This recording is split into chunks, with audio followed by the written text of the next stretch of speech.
Hello and welcome back to the Moss Rods channel.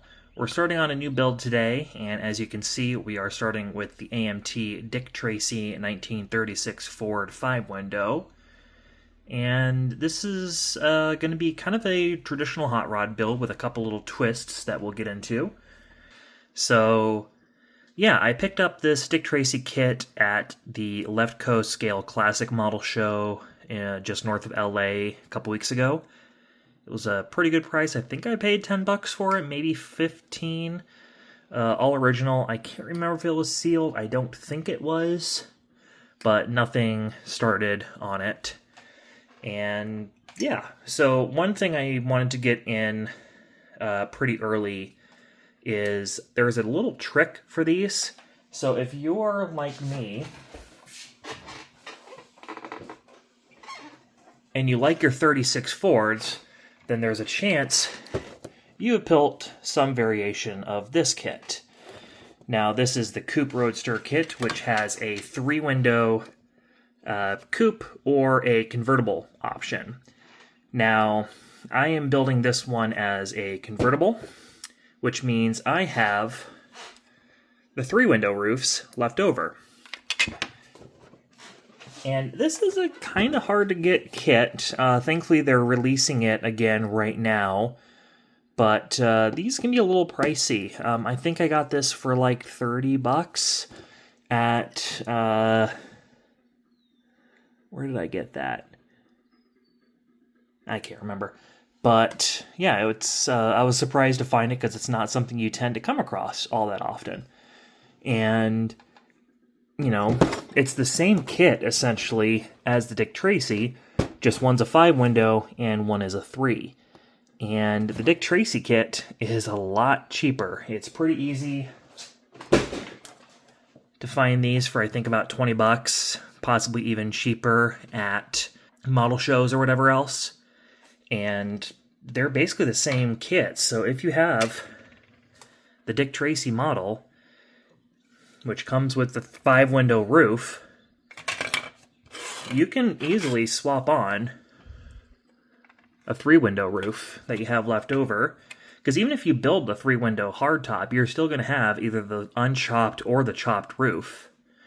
And the only thing you're going to need to do is just, as you can see right here is the door line, just fill that in and scribe a new one right there, in line with this little marker right there. So super easy, and if you want to save yourself some money, you can save at least $10, if not more, by using the Dick Tracy kit plus one of your spare 3-window roofs, which is probably what I'm going to end up doing on this build, because for some reason, the roof that came with this kit is very narrow, and we're going to see if we can show that off. But if you look, you can see quite a bit of the body right here, and even more right here, where you can see it almost looks like the body is bowing out. However, it fits quite nicely with the 3-window roofs.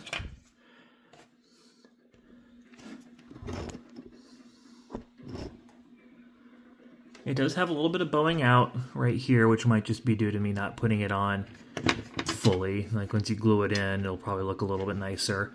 But that fits so much better than the 5-window roof, as you can see. And the unchopped 3-window is the same, so it's definitely a body issue, not a roof issue. So I might just go with a 3-window roof on this, and it'll most likely be the unchopped. So, what is the game plan for this build? So as I mentioned, this is going to be a traditional style hot rod, so you know me, it's probably going to get slammed to the ground, it's probably going to get a flathead, actually I know it's going to get a flathead, and it's probably going to get some patina.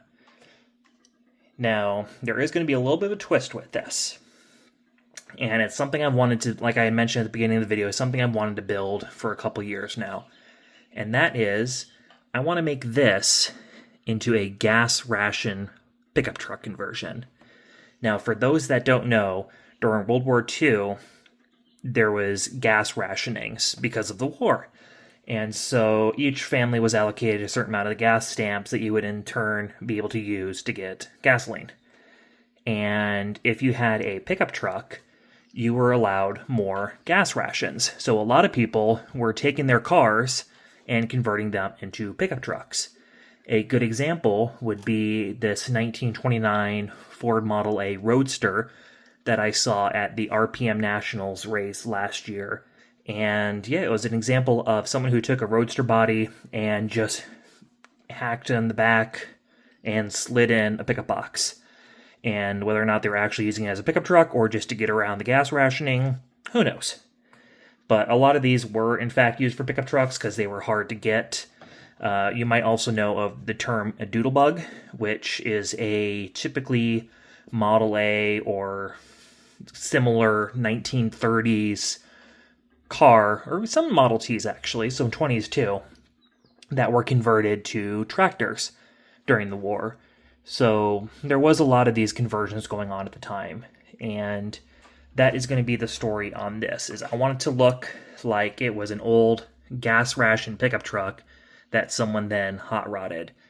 And to do that, I have the bed from the AMT 29 Ford Woody and Roadster pickup kit that we're going to add into the trunk of this thing, into the rumble seat. So we are going to do a little bit of cutting in order to get this to fit, but that is the game plan. And on top of that, we are going to be, these do have a flathead stock, but we are going to hot rod it.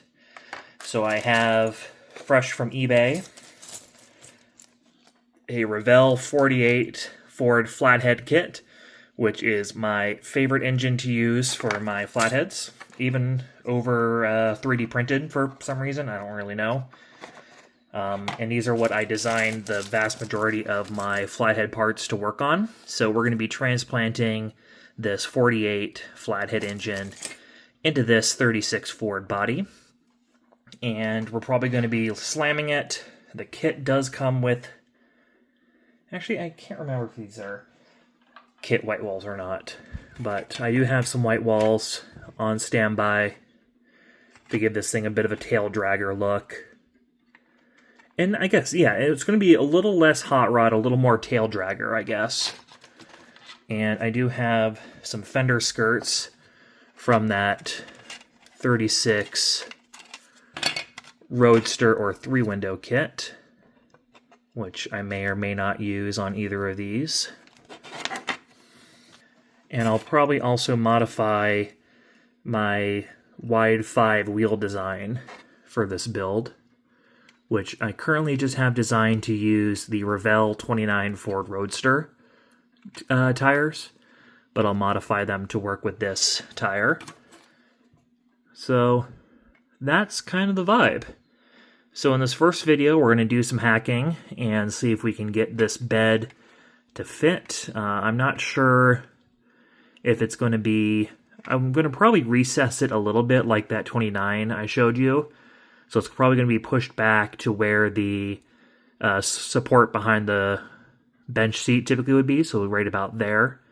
I'm probably also going to take off these bed risers to make it sit a little...